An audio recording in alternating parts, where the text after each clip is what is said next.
Okay, so if I do that,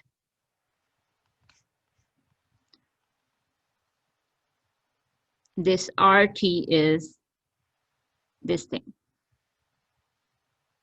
So it's like that if you are able to calculate your RT, that is all the resistances that are in parallel, then you can replace your circuit like that. Right? So that will be your E that is connected with your RT. So, and RT will be equal, if there are two resistances in parallel, then if you solve this, this RT will be equal to R1 into R2 divided by R1 plus R2. And that, as you know, that this will be, RT will be the total resistance, so that will be V over I for the unknown system. Okay? Is it clear? Yeah. Okay.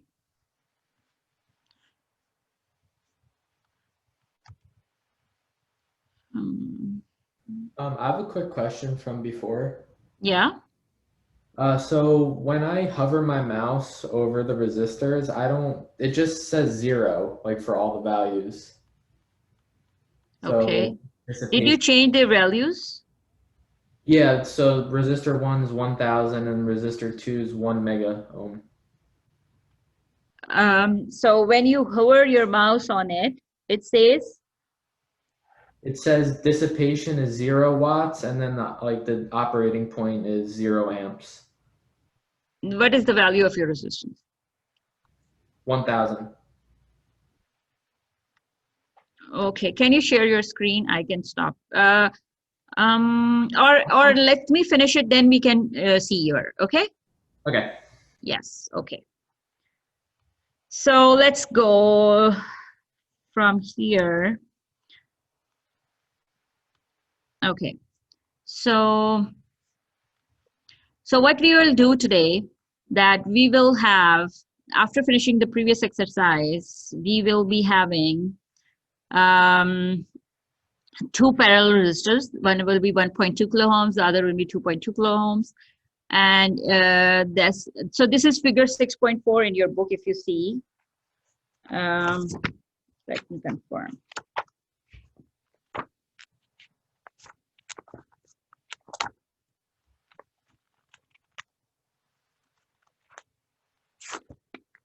Yes. Yes, it is figure 6.4. So what I'm trying to do here is, if you connect two resistors that are parallel and give them the supply voltage 10 volts, and put your, as we cannot put our probe here, so it's okay. You can put your probe across your voltage and see the current that is flowing from here, because you know that in case of parallel resistances, current will be dividing here. Okay, so if you put your current probe here, it will be show the divided current, that will be I1. If you put your current probe here, it will show the divided current, that will be I2. And I1 plus I2 should be equal to this I that is flowing here. So that's why you can find total resistance and find the current, that will be E over I. Okay, let me explain what I'm trying to say. So what I'm saying is, this is your total current, and this current is dividing in these two paths, right? So this current I will be equal to I1 plus I2. And the other thing is that if you want to, what you should say, find the total resistance, then your total I will be E by RT, right?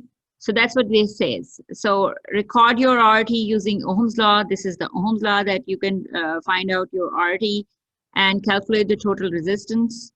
by using the previous formula to calculate the resistance, and you can see that what are the values of your calculated value and simulated value. So what you can do, you find your RT, right?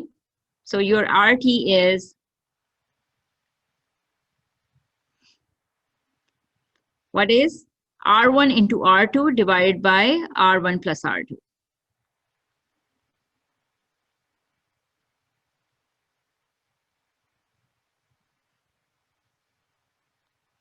Divided by R1 something R2. So bad.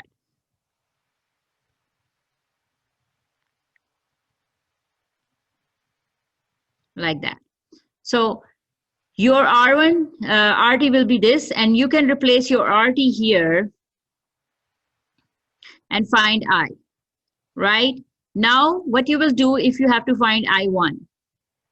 What do you think? What should we do?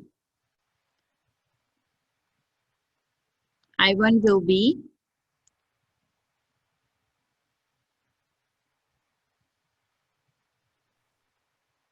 what do you think? What should be I1? You use the voltage and then use the resistor of the path that you're on. Yes. So because the voltage is the same, there is nothing here. So that will be V over R1. That's right. And similarly, your I2 will be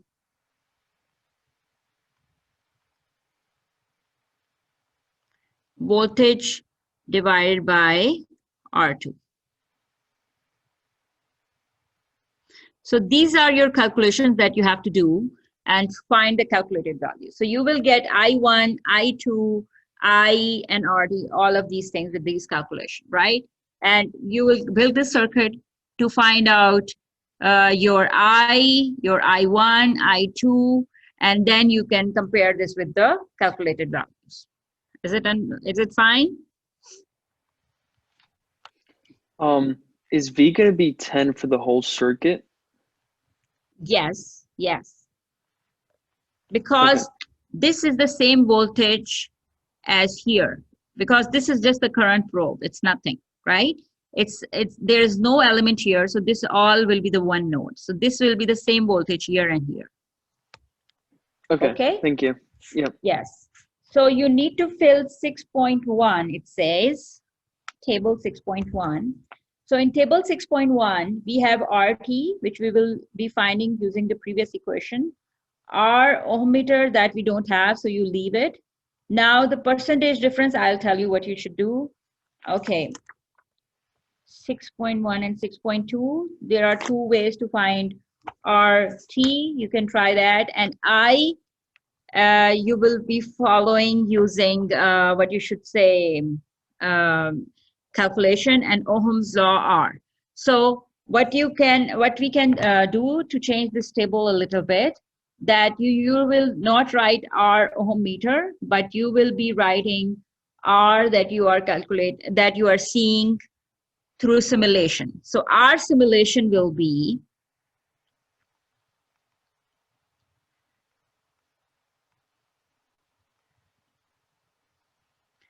is equal to the current that you are seeing here, right? And the voltage.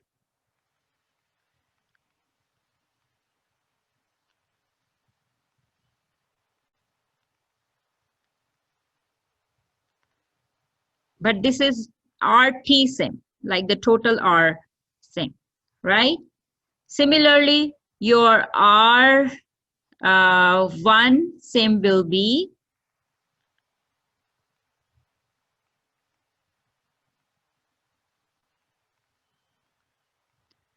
V over I1 sim, right?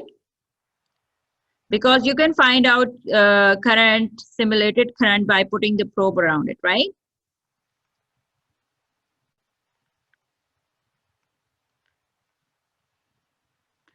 So you can just pull these values in 6.1 where you have RT same, R1 same, R2 same, and then the R calculated through other methods. Am I clear?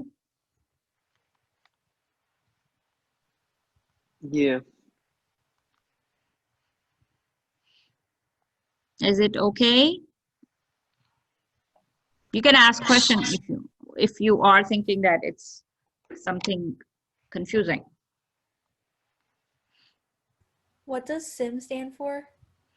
Okay, sim is the simulated value. Simulated value which you get from LT-Spice by hovering your mouse on the current probe on the voltage source, right? Thank you. So this is your ISIM. The current probe here will give you ISIM.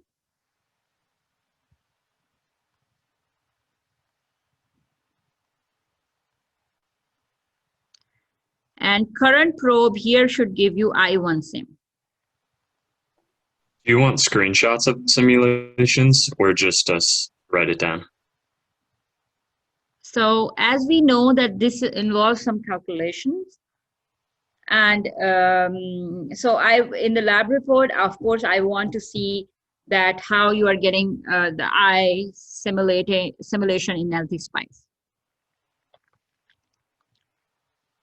So just post either the transient analysis or the DC operating point, whatever you think is fine, to show that you have done the simulation. Okay, And, thank you. and the screenshot of the circuit. Okay? Am I clear about this? We're putting all of these values in a big table? Yes. So this is 6.1. It's also, this is 6.1 table, but I'm saying that it doesn't have some values which we want to have them, right? So it doesn't have, here we don't have the document thing, but I will say that this is not having the simulated value, because of course they were the measurement based, right? So I want you to include the simulated values in the table too. So if you can see table 6.1, then you will see that there are 6 or 5 columns, but we can take out our ohm meter and we can put our simulated here. Okay? Got it. And you have to show these calculations that how you are getting it, and you can put that simulated, these are my simulated things, and calculated, these are my calculated things. Okay? Clear? Should I move forward? Yeah. Okay. So can I think we are recording, so we should be fine. Okay.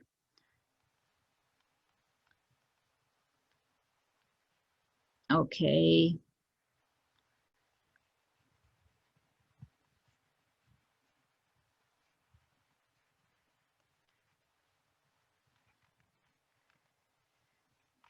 Okay, let's move forward. What is next?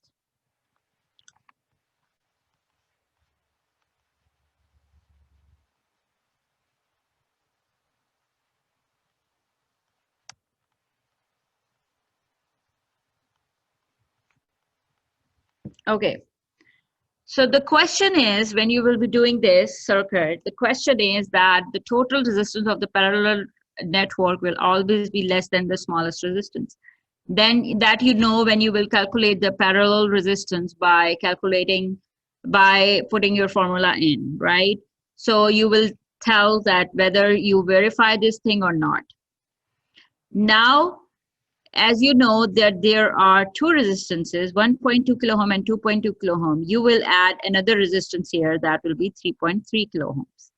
And then you will say what it will be, and calculate again the currents and the voltages that you are observing. Okay.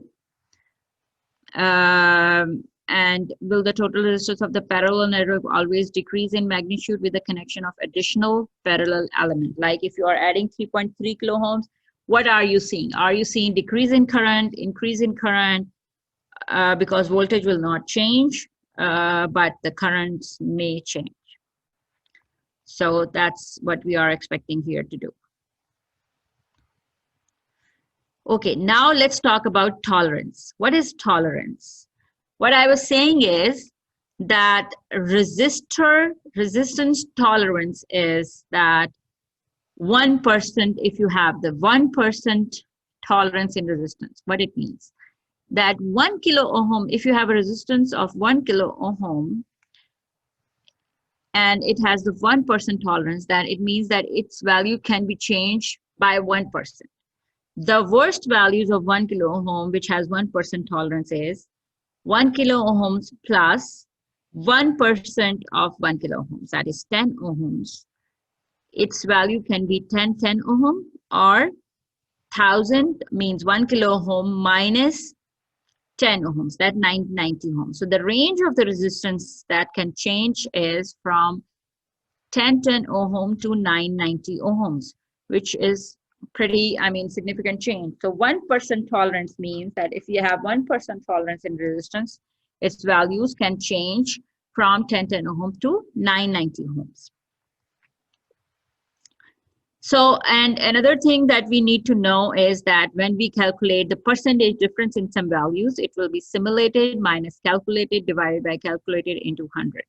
So that's how we know that how much difference in the percentage we are observing in the simulation and the calculation. So, so whenever we are trying to do these steps, we always calculate percentage error. So if you think that there is no percentage error, simulation is perfect, so you can just write that percentage error is 0. Okay. Just a minute, let me verify. I have something for you here.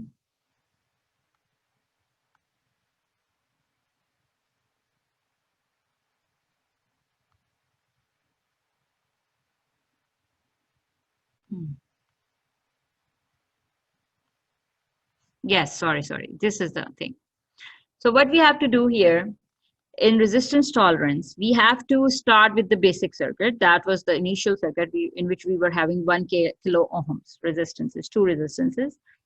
And we will put their worst case values. Worst case values will be like 1% tolerance. So what you will put 10 ohms and 10 ohms, and what will be your output, difference in output, and similarly 990 ohms and 10 ohms and 10 ohms and 990 ohms. So you will put worst case values to observe the change in V out you're observing, right?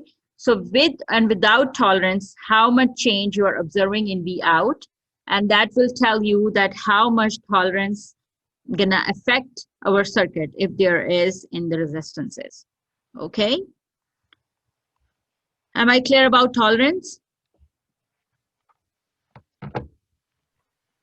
Yeah.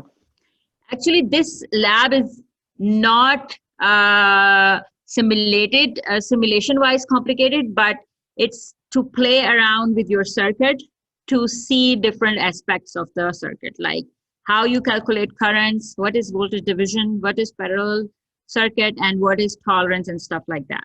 So then it will be easy to understand that why we are doing this, okay?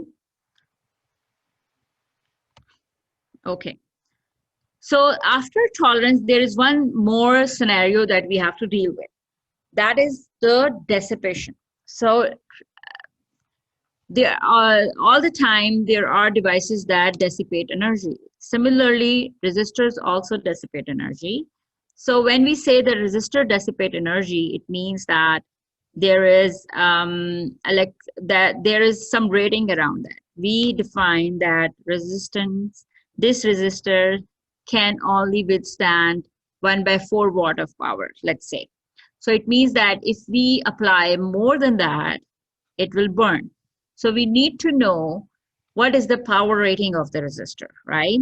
So Patrick, you want to say something? Oh no, sorry. That was okay. So that's what we are saying, that what is the power rating of the resistor? So how can we know about that is that if we have this circuit, let's say, This circuit has two resistances. That is, one is 1.4 watt and one is 1 by 2 watt, right? So how we know that this resistance actually withstand how much voltage, right? So this is the formula, and we can say calculate the maximum voltage of V load for which the power to R2 is equal to 250 milliwatt. 250 milliwatt comes from 1 by 4 watt. So 1 by 4 is 0.25 and milliwatt is 250 milliwatt. So this is 250 milliwatt, and 250 milliwatt multiplied by R2 square root will give you how much voltage this can withstand.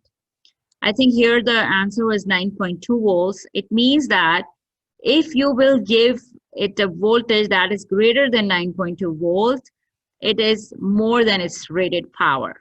So it will be burning out. So we should be careful about the rating.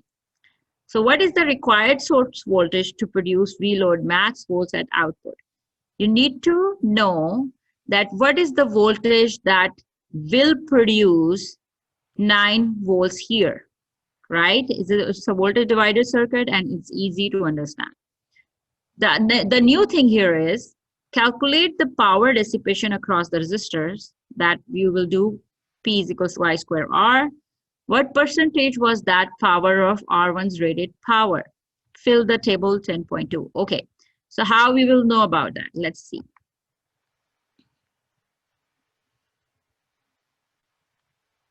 So calculate the power dissipation across the resistors. So power dissipation is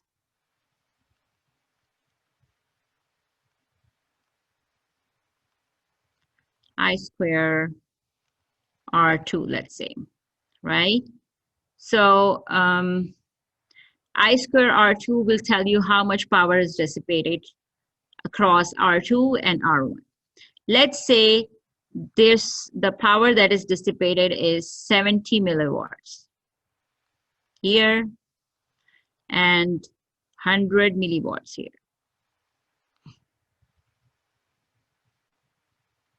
Right? So what you will do, you know that the rated power, if this one is 250 milliwatts, right? So what you will do, 100 divided by 250 will give you the percentage of the rated power multiplied by 100, of course, will give you percentage of the rated power that R1 or R2 is withstanding with the circuit. So that's what we are trying to do. Power dissipated across R1 divided by power rating of R1 into 100. So power rating, what is the power rating of R1 here? What do you think?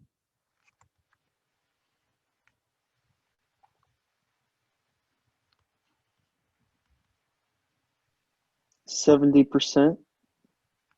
No. So power rating means that how much power it can withstand.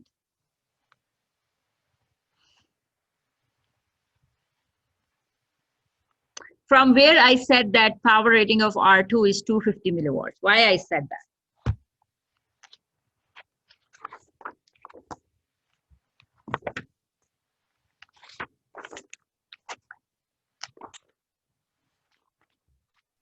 So 500 milliwatt, because it's Yes, 1/2. yes.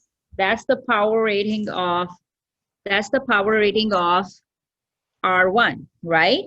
Like the power rating of R2 is 250 milliwatts and power rating of R1 is 500 milliwatts. And if you have the book and you open the table 10.1,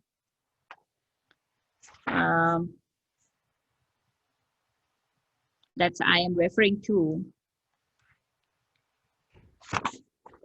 So I've taken 10.1 figure. You need to fill table 10.1 and 10.2. But you can also see that they have written how you can find the power dissipation, right? So they said that PR1, PR2, And as this is a series resistance, so how you can find the power dissipation that you need to fill in. But we need to, I want you to find the rated power of the resistors too. Okay, so this will be the table we will be filling out, where we have V source, V load, but we are having it PR1 across PR2, percentage of rated power of R2 and R1. So we know how to sweep the voltage. So if we sweep the voltage from 0 to 25 volts and calculate V load and power dissipation across resistors, then we can fill this table for the different voltage sources. So what you can do is, if you don't want to write 25 values, write it after 2, like 0, 2, 4, something like that. Okay. So if V source is the 24 volt, what will be the power dissipation across R2? Will it be safe to drive R2 at that voltage or not? And then draw a graph, whatever power dissipation you are getting and voltages across R2 you are getting here. So draw them in the graph by putting power dissipation on y-axis and voltages on R2. So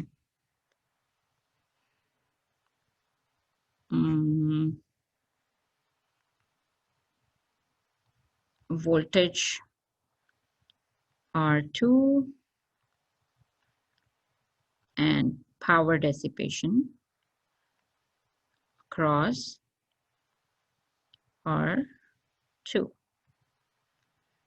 Okay. So these are some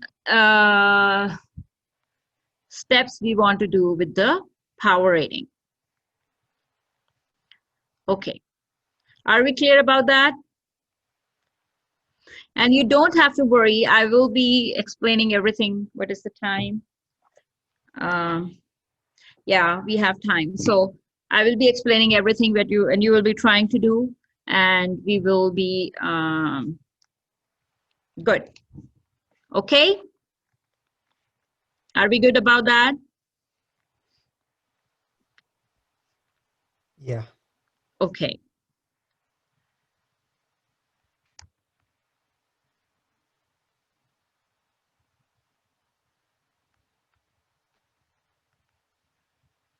So I will not expect you to submit this lab this next week, because maybe this lab may take a little bit longer. So we will try to submit, we will try to maybe doing another week, take another week and do it, okay? Okay, thank you. Okay. Okay, let's talk about a real world scenario now. So normally, if we were be doing practical, then we will see that, or I will show it to you what I'm talking about.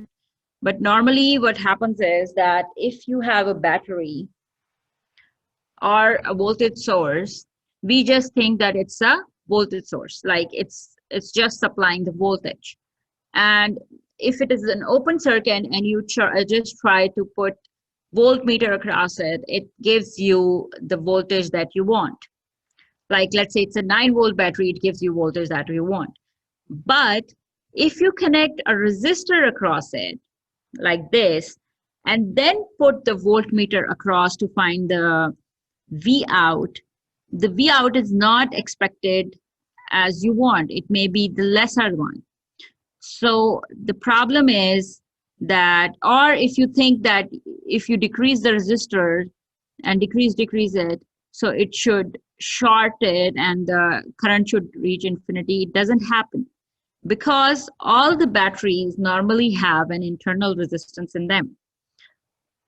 So this internal resistance is RB, and this internal resistance save batteries to do the short circuit. Like if we just connect the what you should say, the wire across it, it will not allow current to reach infinity because of this release resistance.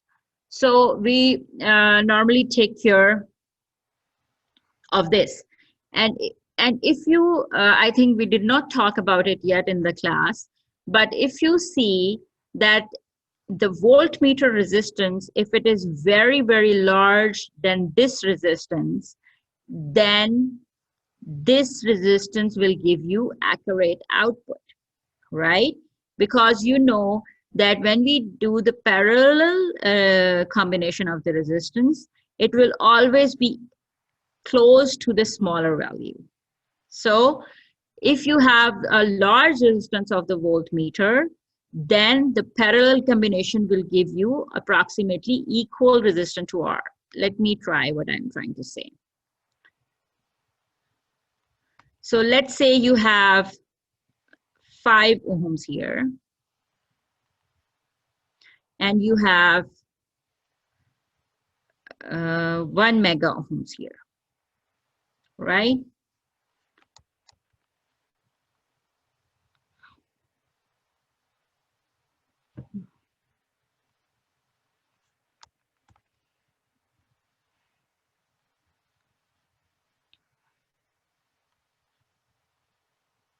Yeah, this is the sign of ohms. Okay, so let me find the parallel resistance using this, right? So it will be 5 into 10 raised to the power 6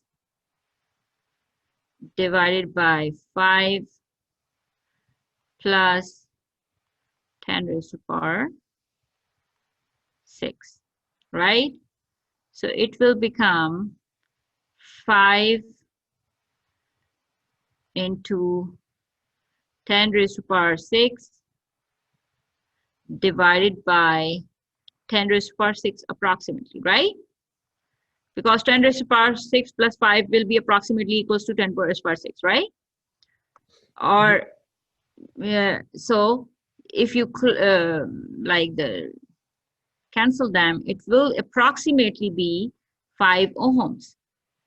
So if you want to get the accurate voltage across this, you want to have the resistance that is larger than R here. So voltmeter resistance that you are measuring should be very large, okay?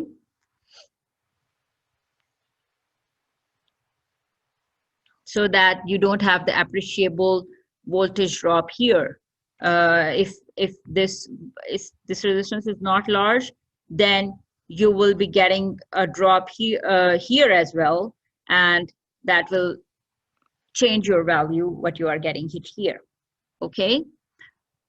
So what we are saying here is, if one connects resistor of lower and lower value of R to get higher and higher current, eventually a real battery fails to establish the potential difference, settles for a lower value.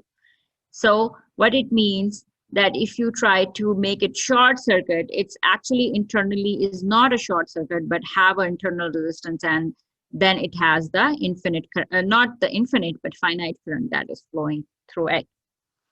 And if you want to know what is the internal resistance of the battery, what you will do, when we will have the equipment kit, then we will know what you will do to find out the internal resistance. And try to see this link. It will also explain that what does this mean to have internal resistance of the battery. Another example is this, that if you have an ideal battery, your load is 10 volts across 1 ohms. But if you have the real battery, due to the internal resistance, your load will be reduced to 8.3 volts. So that's why you need to be careful about that. This is not the only resistance that is connected to your battery.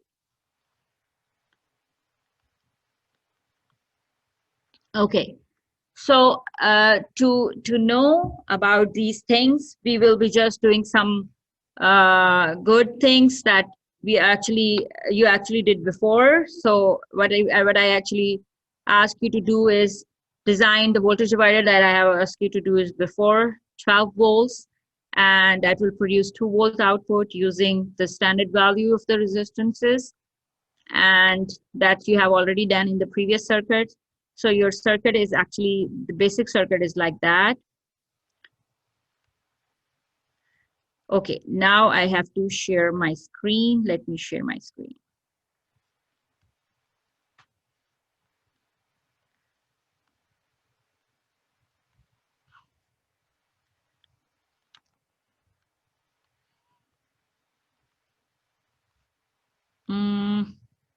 Where is Alti Spice? Okay. So in this case,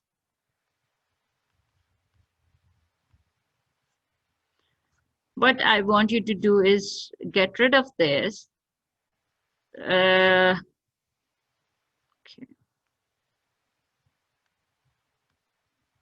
And put component battery, right? So battery is there. You put it like that. And so it's actually the similar thing, but it's just that we know that we have added the battery. So if you have, let's say 12 volts, you will add some series resistance to it. Whatever it says, like the 5 ohms. So now it knows that this battery has the series resistance 5 ohm with it. Okay.